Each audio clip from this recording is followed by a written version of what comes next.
აბა თქვენ როგორ აკეთებთ ამას? მარცხენა ცხელში მოცემულია თანამშრომლები და მათი გაყიდვების რაოდენობა.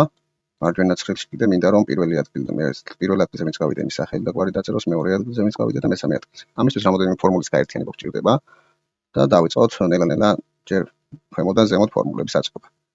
პირველ რიგში ვიპოვნოთ საუკეთესო პირველი ადგილის მქონე შედეგი, ამისთვის large ფორმულა გამოვიყენოთ, სადაც მოვნიშნავთ შედეგებს, ანუ გაყიდვების შედეგებს, რომელსაც გავყინოთ აუცილებლად F4 კილაკით და ავდგებით პირველ ადგილოსანი გვაინტერესებს აქ ერთიანზე. ამით მივიღებთ მნიშვნელობას. შემდეგ უნდა გავიგოთ ჩვენ სვეტში ეს 171 მე რამდენი ადგილას წერია აი ამ სვეტში. ამისთვის match ფორმულაში უნდა ჩავსვათ large ფორმულა. match ფორმულას გამოვიძახებთ, გავხსენთ ხილს და match ფორმულაში ვეტყვით რომ აი ეს 171 მოგვიწევნოს მძიმე ჩვენს გაყიდვების რაოდენობის სვეტში.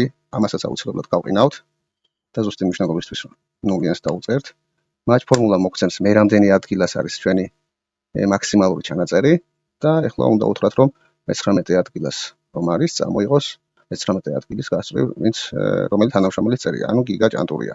ამისთვის ვიყენებ choose ფორმულას, ამისთვის გარედან კიდევ წერთ choose ფორმულას და სადაც ვეუბნებით რომ აი ეს 19 ადგილი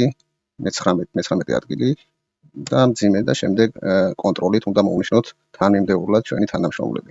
კონტროლ კილაკს ვაწვევით და ასე მოვნიშნავთ თანმიმდევრულად ერთიანად არ ინიშნება და აუცილებლად ეს ჩვენი თანამშრომლები, რომლებსაც მოვნიშნავთ, უნდა გავყინოთ, რომ გავრცელებისას ხელი არ შეგვიშალოს F4 კილაკით.